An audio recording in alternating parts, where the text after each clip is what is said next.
पूज्य पंडित बोला कि देखो तुम्हारे जो बड़े जो गुरु जी हैं उन्होंने साइन कर दिया कि मेरे से शास्त्रार्थ में हार गए, अब तुम भी साइन कर दो या फिर शास्त्रार्थ करो। तो बोले अरे तुम बड़ा बेवकूफ हो, वास्तव में मेरे गुरु जी इतने प्रचंड विद्वान हैं, इतना तेज बुद्धि है उनका, वो तुमसे इस तरह से वार्तालाप करने में कोई रुचि नहीं लिया। उनका तो एक ही सवाल का तुम जवाब नहीं दे पाओगे, और अभी तुम मुझे दिखा रहे हो कि ये शास्त्रार्थ में हार गए। चलो मेरे से शास्त्रार्थ करके दिखाओ, अगर मैं हार गया तो समझूंगा मेरा गुरु जी हार गया, और नहीं तो बस तुम्हारा ही कल्याण होगा। अब वही शास्त्रार्थ किए, जीव गोस्वामी से ही हार जाते हैं। तो कहते जिसका चेला इतना विद्वान है, गुरु जी कितना होगा, हम तो ऐसे सरलता से साइन ले लिए। तो बोले हाँ, ये साइन है उन्होंने बड़प्पन दिखाते हुए कर दिया कि तुम तो भगत तो बनोगे नहीं, इतना भी प्रवचन सुना दे तुम तो अपने मत में चूर रहोगे, और वो नहीं चाहते कि अपना समय हम तुम्हारे सर में बर्बाद करें। इसीलिए वो अभी भी देखो जाकर लिख रहे होंगे कुछ न कुछ शास्त्र। तो इस प्रकार से वो कहते हुए चला गया उधर से। तो जो वैष्णव होते हैं वो इस प्रकार से समय व्यर्थ नहीं गवाते, उनका नाम तो भगवान के नाम से जुड़ा होता है कि जैसे भी हो, हरे कृष्ण कृष्ण कृष्ण हरे हरे, हरे राम राम राम हरे हरे।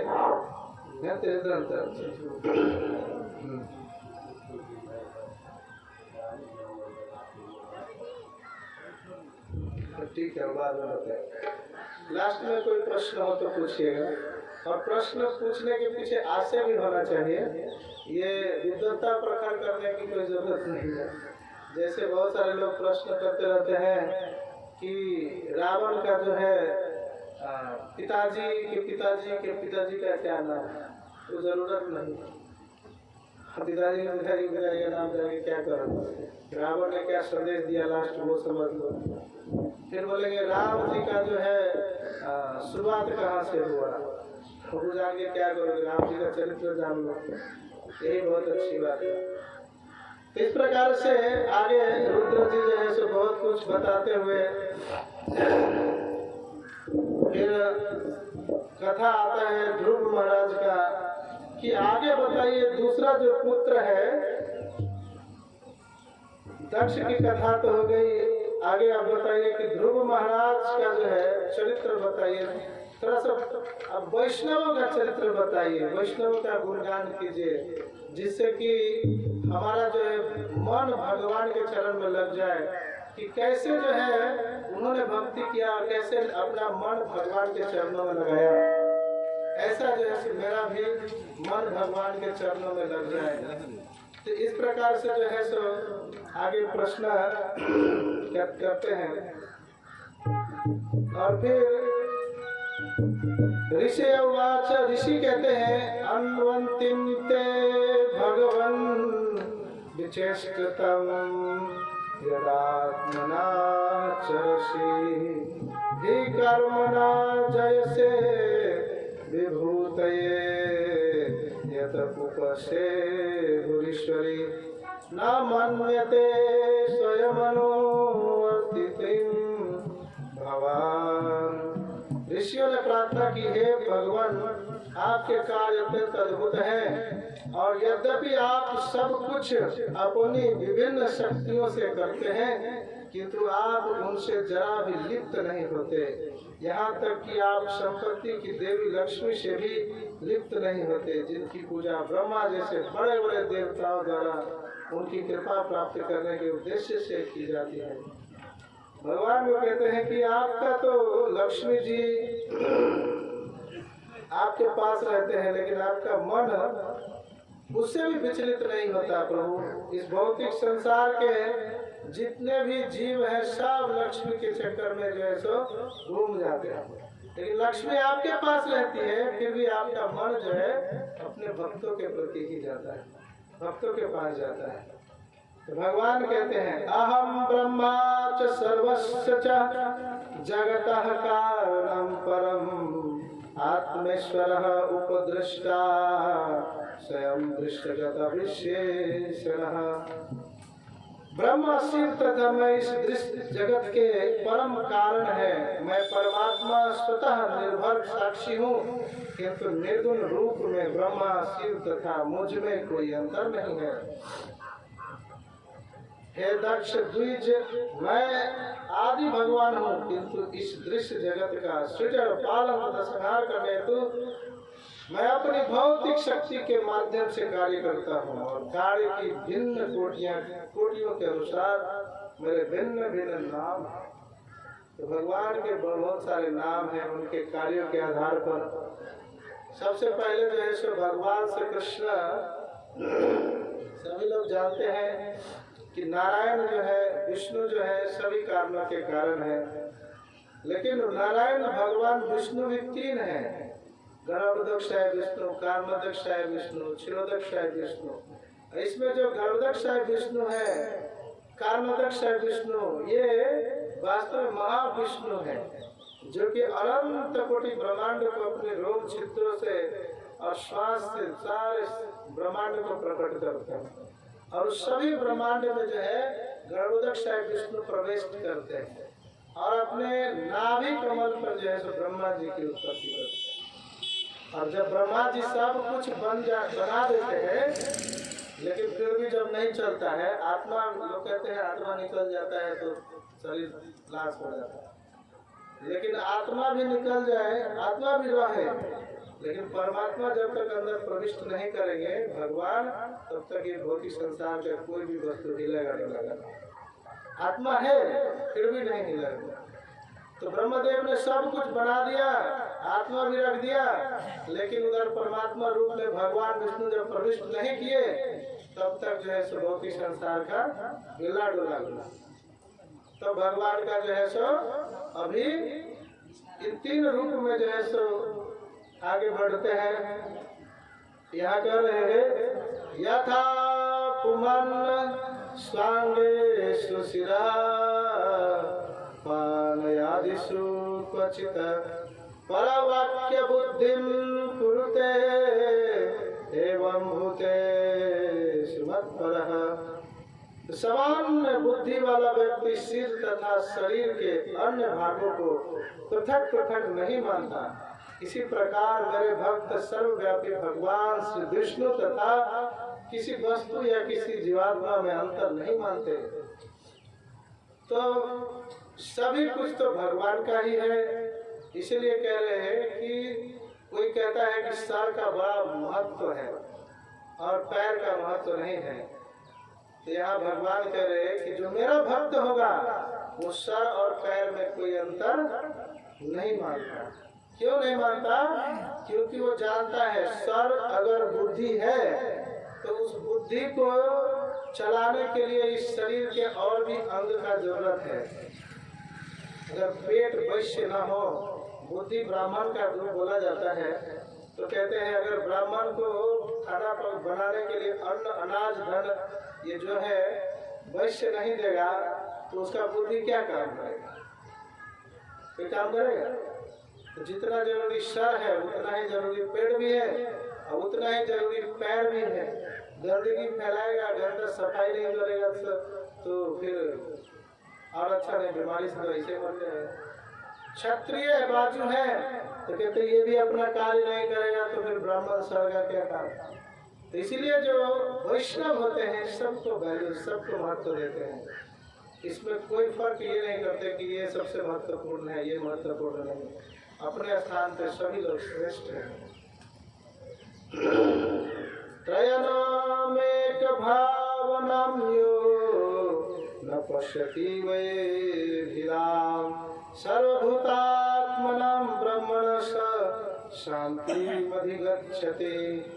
कहते श्री भगवान ने आगे कहा, जो मनुष्य ब्रह्मा, विष्णु, शिव या जीवात्माओं को परमेश्वर से पृथक नहीं मानता और ब्रह्मा को जानता है, ब्रह्म को जानता है, वही वास्तव में शांति प्राप्त करता है, अन्य नहीं। भगवान यहाँ पर भी कहते हैं और भगवद गीता में भी भगवान कहते हैं, सभी लोग शांति की तलाश करते हैं, इधर उधर भटकते हैं, लेकिन शांति उसी को प्राप्त होगा जो कहते हैं भोक्तानाम यत्तपसाम सर्वलोक महेश्वरम सुहृदम सर्वभूतानाम ज्ञात्वा माम शांति विक्षते। उसी को शांति प्राप्त होगा जो सभी चीजों का भोक्ता भगवान को मानेगा, जो सभी का सुहृदत भगवान को मानेगा, जो सभी देवी देवताओं का जो महेश्वर मानेगा भगवान को, वही जो है सो वास्तव में शांति प्राप्त कर सकता। नहीं तो शांति की कोई कामना भी नहीं कर सकते। और यहाँ पर भी भगवान यही बता रहे हैं। मैत्रेय फिर से कहते हैं, मैत्रेय मुनि, इस प्रकार से भगवान ने भली भांति आदेश पाकर समस्त प्रजापतियों के प्रधान राजा दक्ष ने भगवान श्री विष्णु की पूजा की।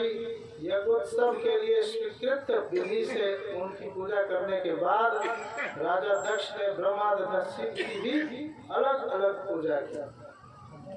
राजा दक्ष ने सभी प्रकार के सम्मान पूर्वक यज्ञ के शेष भाग के साथ शिव की पूजा की। याज्ञिक अनुष्ठानों की समाप्ति के पश्चात उसने अन्य समस्त देवों तथा वहां पर एकत्र अन्य जनों को संतुष्ट किया। तब पुरोहितों के साथ साथ इन सारे कर्तव्यों को संपन्न करके उसने स्नान किया और वह पूर्णतया संतुष्ट हो गया। तो प्रजापति दक्ष जो है भगवान को प्रदक्षिणा करके पूर्णतः संतुष्ट करके अब भगवान विष्णु की पूजा करके राजा दक्ष पूर्ण रूप से धार्मिक पद पर स्थित हो गया। अपने सारे क्रोध, अपने सारे ईर्ष्या द्वेष जो शिव जी के प्रति थे वो सब के सब नष्ट हो गए और प्रेम पूर्वक जो है सो सभी का सम्मान करके आगे प्रजा का पालन करने लगे। फिर मैत्रेय जी कहते हैं, सनकादश्च नारदश्च ऋभुश्च रुणीयति नैते गृहान् ब्रह्मसुता हावसन्नुधरते रसः। मैत्रेय ने कहा, सनकादिक चारों कुमार और नारद मुनि ऋभु हंस अरुणी तथा यति ब्रह्मा के ये सारे पुत्र घर पर न रहकर गृहस्थ नहीं बने, नैष्ठिक ब्रह्मचारी हुए। तो ब्रह्मा जी के ये जो पुत्र सब है अलग अलग, ये सब नैष्ठिक ब्रह्मचारी है। कौन कौन है? सनकादिक चार कुमार, सनक, सनातन, सनंदन, सनत कुमार। और नारद मुनि तो है नहीं, ऋभु हंस अरुणी तथा यति, ये ब्रह्मा जी के नैष्ठिक ब्रह्मचारी पुत्र सब है। ब्रह्मा का अन्य पुत्र अधर्म था जिसकी पत्नी का नाम मृषा था। उनके संयोग से दो असुर हुए जिनके नाम दंभ तथा धोखेबाज तथा माया अर्थात ठगनी थे। इन दोनों को निश्चिति नामक असुर ले गया क्योंकि उसको कोई संतान न थी। इस प्रकार से मैत्रेय मुनि विदुर जी से कह रहे हैं कि दंभ तथा माया से लोभ और ध्रुवता उत्पन्न हुआ।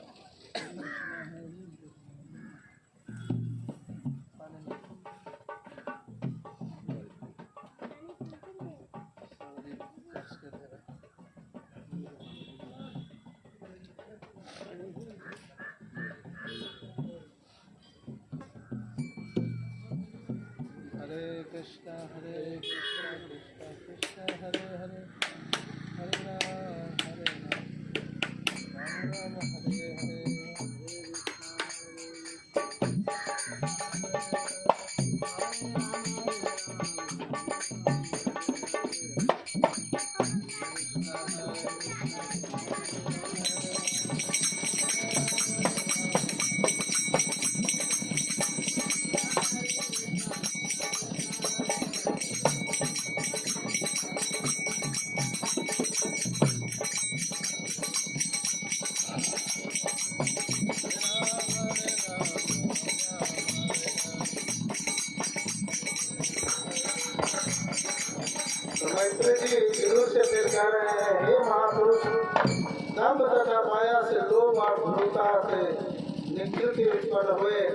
उसके संयोग से क्रोध और हिंसा नामक संतानें उत्पन्न हुई, और फिर इनकी युक्ति से करी और उसकी बहन दुरुक्ति कटु वचन उत्पन्न हुए।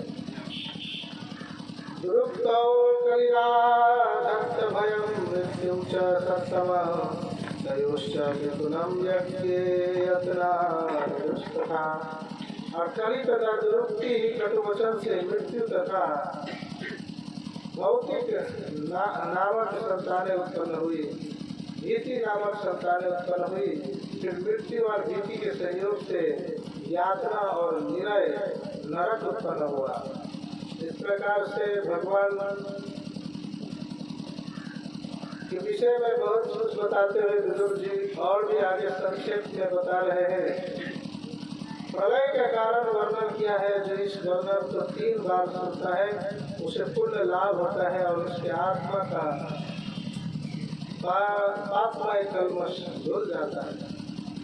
आगे वैद्य जी कहते हैं, अब मैं आपके समक्ष स्वयं मनु के वंशों का वर्णन करता हूँ जो भगवान के कुल विस्तार के अंतरूप उत्पन्न है। स्वयंभू मनु को अपनी पत्नी शत्रुपा के 2 पुत्र हुए जिसके नाम उत्तानपाद तथा प्रियव्रत हुए। ये दोनों पूर्ण पुरुषोत्तम भगवान वासुदेव के अंश के वंशज थे, अतः वे ब्रह्मांड का शासन करने और प्रजा का भलीभांति पालन तथा संरक्षण करने में सक्षम थे। तो राजा उत्तानपाद की 2 रानियां थी, सुनीति तथा सुरुचि। इसमें सुरुचि राजा का अत्यंत प्रिय थी। सुनीति जिसके पुत्र ध्रुव था, राजा को इतने प्रिय न थे। तो ध्रुव महाराज के कथा में बहुत सारी शिक्षाएं हैं जो कि सबको अच्छा से जानना चाहिए। ध्रुव महाराज बहुत छोटे रहते हैं। सुनीति जिससे राजा बहुत प्रेम करते रहते हैं, प्रियव्रत उत्तानपाद।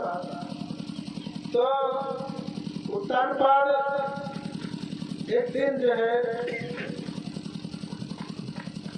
सुनीति के साथ में बैठे रहते हैं और सुरुचि के साथ बैठते हैं, और सुनीति का पुत्र ध्रुव जो है और सुरुचि का भी पुत्र उधर ही बैठे रहते हैं।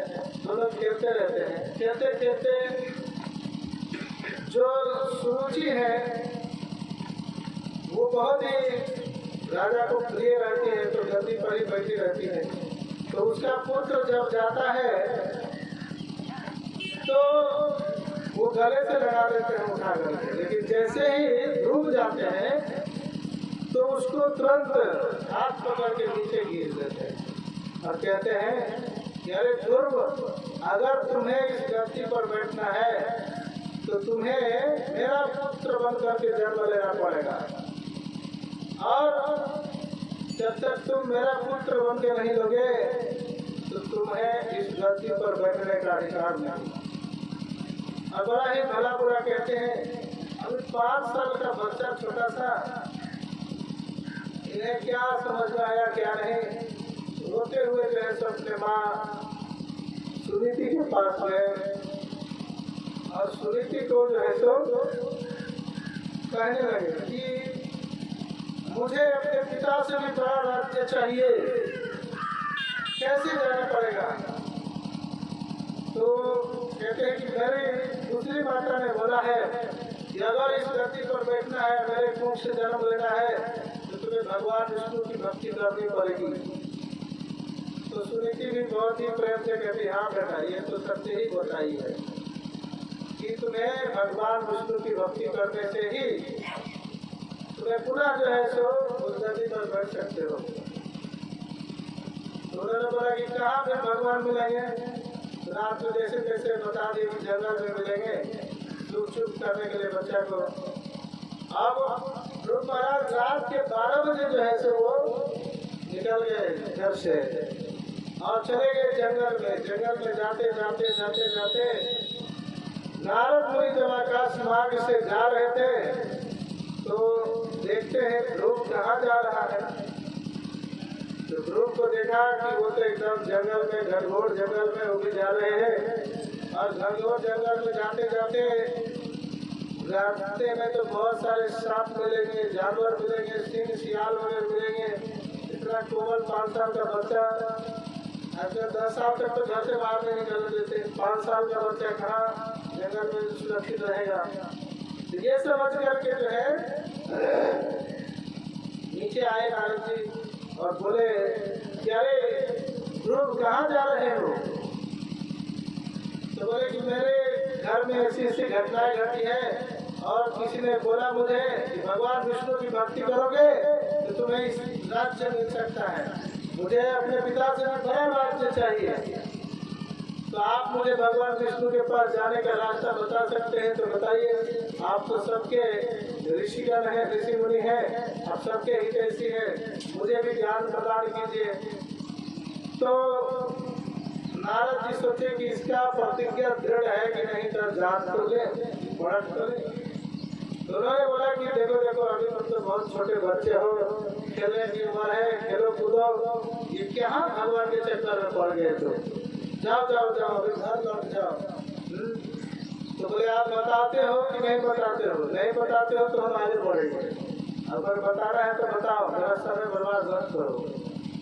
तो क्षत्रिय खून था, उबाल मार रहा था। अब नारद जी बोले वाह, इतना दृढ़ प्रतिज्ञा है तो बताना चाहिए। तो उन्होंने बता दिया कि जाओ और जंगल में भगवान का नाम जप करो, वहीं से जो है तुम्हारा धीरे धीरे कल्याण होगा। तो ओम नमो भगवते वासुदेवाय का जो है नाम जप करते करते उनको बता दिया कि आपका कल्याण होगा, भगवान आएंगे, दर्शन देंगे। तो पहले महीने तो उन्होंने कुछ खा भी रहे थे फल फूल, कुछ दिनों बाद तो उन्होंने खाना पीना बंद कर दिया, केवल पानी पी करके रह रहे थे, जब कर रहे थे भगवान का दूसरे। उसके बाद उन्होंने बहुत दिनों के बाद जो है सो पानी पीना शुरू किया, 1 सप्ताह में 1 बार पानी पीते। फिर उसके बाद दूसरे सप्ताह में पानी भी पीना बंद कर दिया। फिर जो है सो सांस लेना जो है सो बंद कर दिए, कुछ दिनों में सांस लेते थे, अब तो पूरा का पूरा सांस लेना बंद कर। तो ऐसे ऐसे करके भगवान के जब कर रहे थे सांस बंद करके, तो सारे जीव जंतु सबका सांस बंद हो गया। अब सबका सांस बंद हो जाए तो सब मर जाएगा, इसलिए भगवान तुरंत वापस नीचे आए। ध्रुव महाराज को दर्शन दिए, दर्शन दे करके जो है ध्रुव महाराज आँख बंद करके भगवान का नाम जप कर रहे थे। जब भगवान समक्ष खड़े हो गए तो देख रहे हैं कुछ बोल ही नहीं पा रहे हैं। 5 साल के बच्चे को क्या पता है कैसे प्रार्थना करना चाहिए, कैसे भगवान को पुकारना चाहिए। उन्होंने तुरंत जो है सो शंख जो है सो उनके गाल में ऐसे छुआ दिया। अब उनको तो सारा वेद उपनिषद पुराण सारे ऋचाएं याद हो गए, सब तो तुरंत भगवान के अनंत ऋचाओं से प्रार्थना करने लगे, सभी चीज को ज्ञाता हो गए, परम महावैष्णव हो गए। भगवान को प्राप्त करके भगवान पूरा अपने साथ दूध में बिठा करके उनको उनके राज्य में छोड़ा है और बोले कि जाओ ध्रुव, अभी आप तो जब घर में जाओगे तो कोई भी ठुकराएगा नहीं, सभी प्रेम करेंगे। और जब घर में जाते हैं तो सबसे पहले अपनी माता जो है जिन्होंने उनको हाथ पकड़ के खींचा था कि तुम गद्दी पर नहीं बैठ सकते, उनको प्रणाम करते हैं। कहते हे माता, आप मेरे प्रथम गुरु हैं, जिनके कृपा से मैंने भगवान को प्राप्त कर लिया। अगर आप उस दिन मुझे गोद में बैठने देती तो मुझे आज से भगवान को प्राप्त नहीं करता। और इस प्रकार से उनको प्रणाम करते हैं, फिर अपने माता पिता को प्रणाम करते हैं।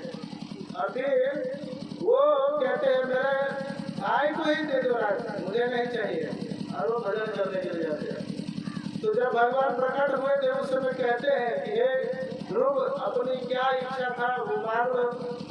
तो बोले प्रभु, मैं तो इधर कांच का टुकड़ा खोजने के लिए आया था, भौतिक इच्छा है लेकर के, लेकिन मुझे तो हीरा मिल गया, और हीरा मिलने से बड़े कांच का टुकड़ा को ले जाएगा, मुझे कुछ भी नहीं चाहिए प्रभु, आपका दर्शन ही पर्याप्त है। बोले नहीं नहीं बेटा, मान लो कुछ। वैसे भी लोग जो है मुझे कहते हैं विष्णु के भक्त जो होते हैं बड़ा गरीब होते हैं, कुछ देता होता नहीं है विष्णु, वैसे बर्बाद है मेरा नाम। अभी तुम भी नहीं मांगोगे, नहीं लोगे तो लोग तो और कहेंगे देखो ध्रुव को दर्शन दिए लेकिन कुछ दिए नहीं। तो ठीक है, तुमने जो इच्छा मांग किए थे मैं वो पूर्ण कर देता हूँ। तो मैं अपने पिता से भी बड़ा राज्य ध्रुव लोक प्रदान करता हूँ। तो जब उनका ध्रुव जी का अंतिम समय आता है तो ध्रुव लोक पे जाते हैं। उससे पहले कृष्ण जो है तो उनके भाई के साथ यक्ष लोगों का जो है तो झगड़ा होता है। यक्ष लोग जो उनके भाई को मार देते हैं। तो अभी यक्ष के साथ ध्रुव का बहुत युद्ध होता है। तो फिर वहाँ पर ऋषि मुनिगण जाते हैं, समझाते हैं कि अरे पुत्र तुम तो महावैष्णव हो, तुम्हें तो पता है सब कुछ, तुम क्यों जो है इन लोगों को दुष्ट लोगों को मार रहे हो, मत मारो, भगवान का नाम जप करो, इसी में संतुष्टि है, तुम्हारा भी भला होगा उनका भी भला होगा। इस प्रकार से बोल करके समझा बुझा कर ध्रुव महाराज को थोड़ा वापस ले आए हैं। और इस प्रकार से ध्रुव महाराज की कथा समाप्त होती है। आगे जो है सब फिर कहते हैं बेल राजा की कथा होती है। तो बेल कैसे आते हैं, कहते ये राजा तो बड़ा ही क्रूर एकदम सबको रुलाता है।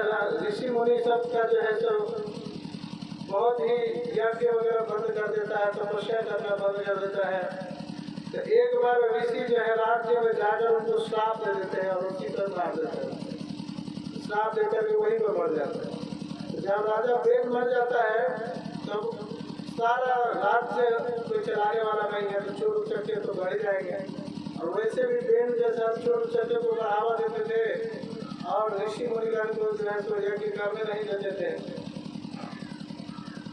तो बेल को फिर अच्छा से उसके शरीर को रखा जाता है और उसके जंघा को जो है तो ऋषिगण कहते हैं मला जाता है। बहुत कुछ तो मंथन करते हैं।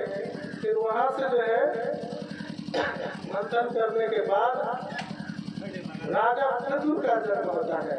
और पृथु बहुत ही अच्छे राजा होते हैं, भगवान के प्रिय होते हैं, भगवान का ही एक रूप कह सकते हैं।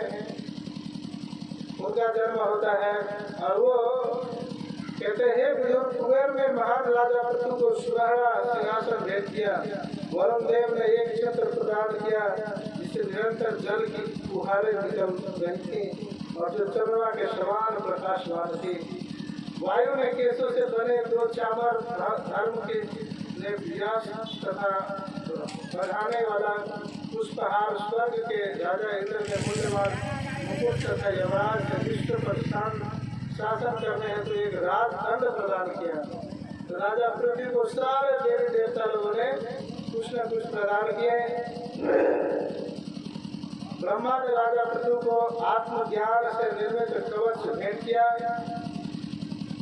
ब्रह्मा की पत्नी भारती सरस्वती ने दिव्य हार दिया। भगवान श्री विष्णु ने सुदर्शन चक्र दिया और उनकी पत्नी ऐश्वर्य की देवी लक्ष्मी ने उन्हें अविचल ऐश्वर्य प्रदान किए। इतना सब देने के बाद भी कहते हैं पृथ्वी जो है अन्न देना बंद कर दी। पहले जो है ऋषि मुनिगण जो है जब तपस्या करते थे, यज्ञ करते थे, तो ये अन्न अनाज धन दान फल फूल हमेशा खड़े ही रहते थे। पृथ्वी माता प्रचुर मात्रा में सब कुछ देते थे। गाय दूध देती, जब भी जाइए दूध लीजिए, जितना लेना चाहिए उतना दूध लीजिए, सब कुछ दे रहे थे। लेकिन पृथु राजा के समय में आकर के सब धीरे धीरे बंद हो गया। तो पृथु महाराज बड़ा गुस्सा हो गए, ये क्या हो गया। पृथ्वी माता से बहुत क्रोधित हुए।